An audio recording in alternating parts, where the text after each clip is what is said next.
बिस्मिल्लाहिर्रहमानिर्रहीम। अस्सलाम वालेकुम। मैं शाहिद सकलैन हूँ। आप मुझे मेरे यूट्यूब चैनल फेसबुक पेज पे देख रहे हैं। आज 24 फरवरी है और हफ्ते का दिन है और बात करेंगे अमीर बालाज टीपू कत्ल केस के हवाले से कुछ नई चीज़ें, कुछ अहम पेशरफ्त, कुछ नई डेवलपमेंट्स आपके साथ शेयर करनी है जो मुझे पुलिस ज़राए से पता चली हैं या वहाँ पर जो लाहौर में सहाफ़ी दोस्त हैं उन्होंने जो चीज़ें इस हवाले से शेयर की हैं, आज आपके साथ जो है उनके हवाले से बात करेंगे। एक तो आपको पता है इस कत्ल में जो है वो दो लोगों को जो फैमिली है अमीर बालाज वगैरह की उनकी तरफ से नामज़द किया गया और कहा गया है कि जी ये लोग इन्वॉल्व हैं, इन्होंने जो है अपने शूटर्स के ज़रिए अमीर बालाज को कत्ल करवाया। उन दो लोगों के नाम आम ज़बान ज़द आम हैं। उनमें से एक गोगी भट्ट है और एक तीफ़ी भट्ट है। तीफ़ी भट्ट जो है वो बैरून मुल्क फ़रार हो गया है। पुलिस भी ये बता रही है और कहा जा रहा है कि जी उसकी वापसी के लिए तमाम तर इक़दामात मैंने कल भी आपको बताया कि जी उठाए जा रहे हैं। लेकिन गोगी भट्ट पुलिस ये समझती है कि वो पाकिस्तान में है और उसकी गिरफ़्तारी के लिए छापे मारे जा रहे हैं। लेकिन आपको आज की इस वीडियो में एक ख़बर दूंगा कि जी गोगी भट्ट पुलिस के सामने से, पुलिस को पता था वो आ रहा है, पुलिस वहाँ पहुँची, वो भेस बदल कर आया और जब उसको पता चला कि जी पुलिस आई हुई है तो वो वहाँ से फ़रार होने में कामयाब हो गया, पुलिस के हाथ नहीं आया। उसकी किसने मदद की, आज इस वीडियो में एक तो आपको ये बताऊँगा। साथ साथ एक और चीज़ वो ये है कि आला कत्ल के हवाले से मैंने गुज़श्ता रोज़ कहा था, मेरी इत्तलात के मुताबिक नहीं मिला, लेकिन मुझे अब पता चला है कि जी आला कत्ल बरामद हो गया और वो मिल गया है। किससे मिला है और आप हैरान होंगे कि वो आला कत्ल किसी और से नहीं बल्कि अमीर बालाज के कत्ल के वक्त उसका जो साथ एक दोस्त साथी था उससे वो आला कत्ल मिला है। तो ये क्या मामला है इसके हवाले से भी आपको इन्फॉर्म करूँगा। और साथ में जो शूटर मुजफ्फ़र है उसकी बीवी आई थी उसकी लाश लेने के लिए, तो पुलिस ने उसको घेर लिया और पुलिस ने उससे तफ्तीश शुरू कर दी। हैरान कुन तौर पर जो शूटर की बीवी है मुजफ्फ़र हुसैन की, उससे भी एक सबूत मिला है जो पुलिस को बहुत ज़्यादा हेल्प कर रहा है या बहुत बड़ी हेल्प कर रहा है। देखें, शूटर मुजफ्फ़र तो जो है वो मारा गया, लेकिन उसके बाद एक ऐसी चीज़ उसकी बीवी के पास मौजूद थी जो पुलिस को इस केस को सॉल्व करने में मदद कर सकती है। वो चीज़ मिल गई। वो चीज़ है क्या, वो भी आज की इस वीडियो में आपके साथ शेयर करेंगे। आपसे दरख्वास्त है कि अगर आपने अब तक मेरा यूट्यूब चैनल सब्सक्राइब नहीं किया, मेरे फेसबुक पेज को लाइक नहीं किया, तो यूट्यूब चैनल को सब्सक्राइब करें। फेसबुक पेज जो है वो उसके ऊपर वीडियोज़ अपलोड होती हैं। फेसबुक पेज को फॉलो करें और अपना फ़ीडबैक जो है वो इंस्टाग्राम, फेसबुक, एक्स, जिधर भी आप डायरेक्ट मैसेज की सूरत में या कमेंट्स की सूरत में मुझे ज़रूर दिया करें। मामले की तरफ आता हूँ जी। सबसे पहले आपको गुज़श्ता रोज़ मैंने बताया था कि पुलिस जो है उसने गोगी भट्ट तो उनके हाथ नहीं आया, लेकिन उसके गोगी भट्ट के बहनोई और उनके छोटे भाई जो है उनको पुलिस ने उठाया था। पहले गोगी भट्ट के बहनोई के छोटे भाई को गिरफ़्तार किया गया था, जिनका नाम जो है वो ख्वाजा वसीम है। ख्वाजा वसीम जो है उनको जब गिरफ़्तार किया गया तो पुलिस ने उनसे पूछ की, लेकिन अब तक की इतलात के मुताबिक जो मुझे मिली हैं, ख्वाजा वसीम से पुलिस को कोई खातिर खा क्लू नहीं मिला, कोई ऐसी चीज़ नहीं मिली है। उसके साथ साथ पुलिस ने जो है वो गोगी भट्ट के बहनोई यानी ख्वाजा नदीम को भी उठा लिया था रॉयल पॉम से, और अब उनसे तफ्तीश जारी है। डिपेंड करता है उनसे भी कुछ मिलता है या नहीं मिलता है। अब तक की इतलात यही हैं। अब तीफ़ी भट्ट जो है आपको मैं पहले बता चुका हूँ कि जी वो फ़रार है, लेकिन गोगी भट्ट क्या, गोगी भट्ट का मामला ये है जी कि जी गोगी भट्ट बताया ही जा रहा है कि जी वो भेस बदल कर पाकिस्तान से फ़रार होने की कोशिश कर रहा था।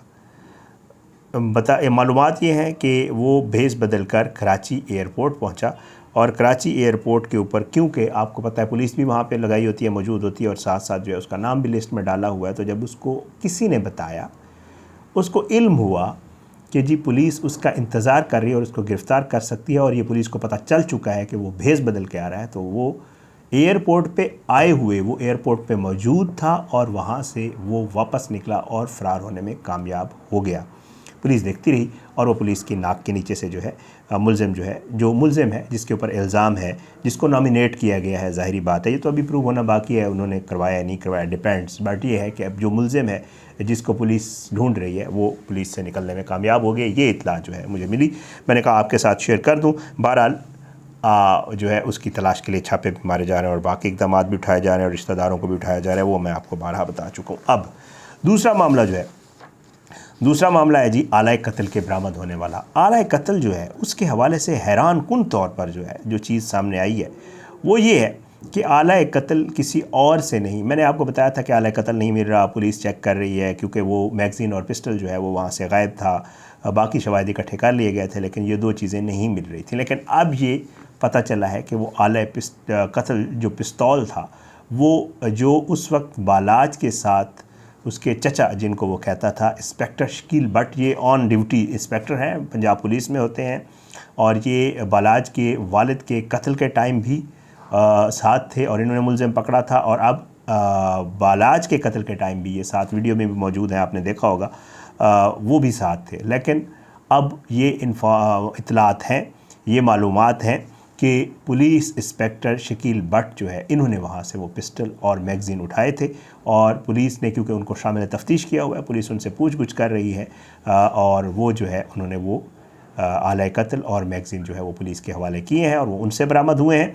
अब पुलिस इस मामले को भी देख रही है कि ये मामला क्या है, उन्होंने वहाँ से जो है पिस्टल और मैगज़ीन क्यों उठाए थे, क्योंकि जब कोई भी वाक़या होता है इस तरह का इंसिडेंट, तो उसमें जो वक़ुआ के टाइम पे और वक़ुआ के जो वहाँ जाए वक़ुआ पे जितने भी शवाहिद होते हैं वो बहुत ज़्यादा मैटर करते होते हैं, उनका फोरेंसिक करवाया जाता है, फिंगरप्रिंट्स ये वो सब कुछ किया जाता है। तो अगर कोई चीज़ ना मिले और वहाँ से मिसप्लेस हो जाए या वहाँ से किसी और जगह चली जाए तो फिर उस पर एक असर पड़ता होता है केस के ऊपर। तो ये सारी चीज़ें जो है पुलिस देख रही है, लेकिन आला कत्ल जो है वो भी अब बाकायदा तौर पर ये शकील भट्ट जो इंस्पेक्टर शकील भट्ट है, इनसे जो है बरामद हो गया है। और लोग ये एतराज़ कर रहे हैं कि शकील भट्ट वहाँ एक मेहमान के तौर पे गया हुआ था, ना कि वहाँ पे पुलिस का कोई आदमी था या इन्वेस्टिगेशन का कोई आदमी था।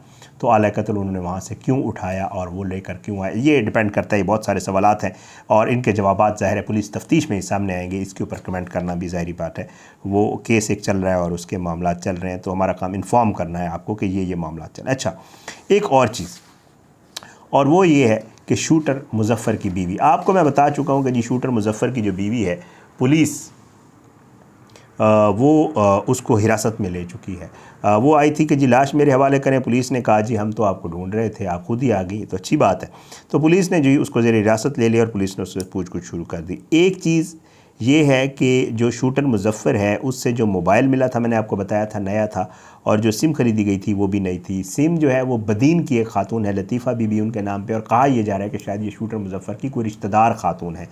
इत्तलात ये है कि लाहौर की पुलिस जो है वो सिंध चली गई है और उस खातून को पकड़ती है, उससे पूछती है, जो तफ्तीश करती है, डिपेंड करता है, लेकिन पुलिस चली गई हुई है उस लतीफ़ा बीबी के लिए। लेकिन साथ साथ ये है कि जी बताया यही जा रहा है कि एक दिन पहले, इस कत्ल से एक दिन पहले, ये मुलज़िम जो मुजफ़्फ़र जो शूटर था वो कराची में तीफ़ी भट्ट के साथ मौजूद था। तीफ़ी भट्ट वहाँ से फ़रार हो गया, बाहर निकल गया, और ये मुलज़िम उससे एक रोज़ पहले ही कराची से लाहौर आया था और इसने एक रोज़ पहले ही ये मोबाइल और ये सिम ख़रीदी थी। और पुलिस की तफसीलात या डेटा ये बताता है जो उस मोबाइल की सिम से निकाला गया है कि इस सिम से सिर्फ़ एक ही कॉल की गई थी और वो कॉल जो है यही गोगी भट्ट को की गई थी, और इसके अलावा उस सिम से और कोई कॉल नहीं है जो मेरी इत्तलात है।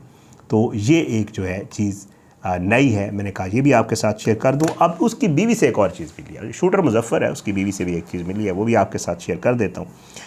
वो ये है कि जी पुलिस ने जो हमलावर की बीवी है उससे एक सिम बरामद की है जो कि शूटर मुजफ़्फ़र की थी।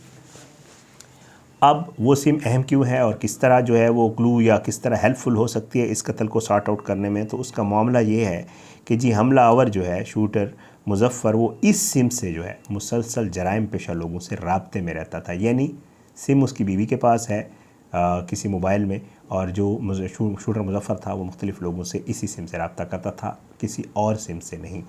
तो पुलिस ये कह रही है कि जी तमाम का रिकॉर्ड जो जितने भी लोगों से वो रब्ता करता था उन तमाम का हमने रिकॉर्ड ले लिया है कि वो कौन कौन लोग हैं। पुलिस ये बता रही है कि हमने पूछ शुरू कर दी है, ताहम ताहाल जराइम पेशा अफराद में से किसी को हिरासत में नहीं लिया गया, पुलिस ये भी बाकायदा कन्फर्म कर रही है। ये वो सारी चीज़ें थी इस केस को लेकर। अब ये जो सिम मिली है इससे क्या क्लू मिलता है, मुजफ़्फ़र किस किस से कब कब राब्ते में रहा है, डेटा तो आ जाएगा ज़ाहिर बात है, और डेटा आएगा तो ज़ाहिर है वो किसी न किसी ज़रिए से पहुंच जाता है सहाफ़ियों तक। कोशिश होगी इंशाअल्लाह वो भी आपको बताएंगे कि जी क्या मामला है और इसमें कौन सी ऐसी चीज़ें हैं जो इम्पॉर्टेंट होंगी, ज़ाहिर है वो हम आपके साथ शेयर करेंगे। ये इस केस को लेकर ये सारी तफसीलात थी जो आज के दिन में मुझे मिली थी, मैंने कहा जी आपके साथ शेयर कर दूँ। कुछ चीज़ें ऐसी होती हैं ज़ाहिर है जो थोड़ी लेट मिलती हैं मुझे, मैं भी बट ये है कि मैं अपने व्यूवर्स के साथ जो है वो ज़रूर इसी तरह इसी तफसील में शेयर कर, जब मुझे मिलती है मेरी कोशिश होती है वो आप तक उसी तरह पहुँचाऊँ। आप जो है अपनी दुआओं में मुझे याद रखा करें। हारून भी बहुत शुक्रिया, हमारे दोस्त रिपोर्टर हैं, वो भी मुझे उन्होंने कहा था कि जी आपने आला कत्ल वाला नहीं बताया, तो मैंने बता दिया, मुझे नहीं थी इन्फॉर्मेशन कि इस तरह कोई चीज़ जो है मिल गई है। बहरहाल इंशाअल्लाह अगली वीडियो में मुलाकात होगी जी। आप अपनी दुआ में याद रखा करें। मैं आपको इस वीडियो के आखिर में ये ज़रूर कहूँगा कि जी ये मामलात जो हैं ये दुश्मनियों के मामलात हैं, ये पुलिस की इन्फॉर्मेशन होती है, पुलिस ही कह रही होती है कि ये लोग अंडरवर्ल्ड के हैं, पुलिस ही ये बता रही होती है कि जी इनके आपस में ये दुश्मनी थी। हमारे सहाफ़ी दोस्त हमें बताते हैं कि इनके ऊपर इस तरह FIRs हुई थी, पुलिस ये बता रही होती है कि इसके वालिद को फ़लाँ ने मारा था, वो फ़लाँ जगह आ रहा था, तो फिर मुलज़िम को फ़लाँ ने पकड़ा था। ये सारी इन्फॉर्मेशन जो सहाफ़ियों को मिलती है तो पुलिस से मिलती होती है, या आपने वही पुलिस के ज़राए होते हैं, ज़ाहिर है, या सहाफ़ी दोस्तों को भी पुलिस में CIA में इधर उधर जितने भी ज़राए होते हैं उन्हीं से इन्फॉर्मेशन मिलती होती है। तो इसमें जो है बहुत सारी ऐसी चीज़ें होती हैं जो बताने वाली नहीं भी होती हैं और वो हम आपको नहीं बताते, ज़ाहिर है, और कुछ ऐसी चीज़ें होती हैं जो बतानी होती हैं, तो हमारी कोशिश होती है जो रिकॉर्ड में भी हों और जो सामने आ जाए या जो ज़राए से पता चल जाए कि यार किसी सहाफ़ी दोस्त का कोई ज़रिया है, उसने हमें बताई कि जी ये तो इसलिए ये चीज़ें इस तरह होती हैं। तो बाकी मैंने जैसे आपको पहले भी कहा कि नॉमिनेट किया गया है, साबित होगा भी क्या मामला है क्या नहीं है। दुश्मनी उनसे थी, फैमिली ने उनके ऊपर दावा कर दिया है कि ये लोग हैं। अब देखते हैं इंशाअल्लाह इसकी जो भी इन्वेस्टिगेशन होगी, जो भी इसके ऊपर इंशाअल्लाह मज़ीद तफसीलात आएंगे आपके साथ शेयर करेंगे। अपनी दुआओं में याद रखा करें। अल्लाह पाकिस्तान का अमीर नासिर हो, इसके खिलाफ साजिशें करने वालों को नस्ल-नाबूद करे। अल्लाह ज़ालिमों को इबरत का निशान बनाए, मज़लूमों को इंसाफ मिले, और अल्लाह सब पे अपना रहम व करम करे, अल्लाह सबको हिदायत दे। मुझे इजाज़त दें, अगली वीडियो में मुलाकात होगी बशर्ते ज़िंदगी। पाकिस्तान ज़िंदाबाद। अल्लाह हाफ़िज़।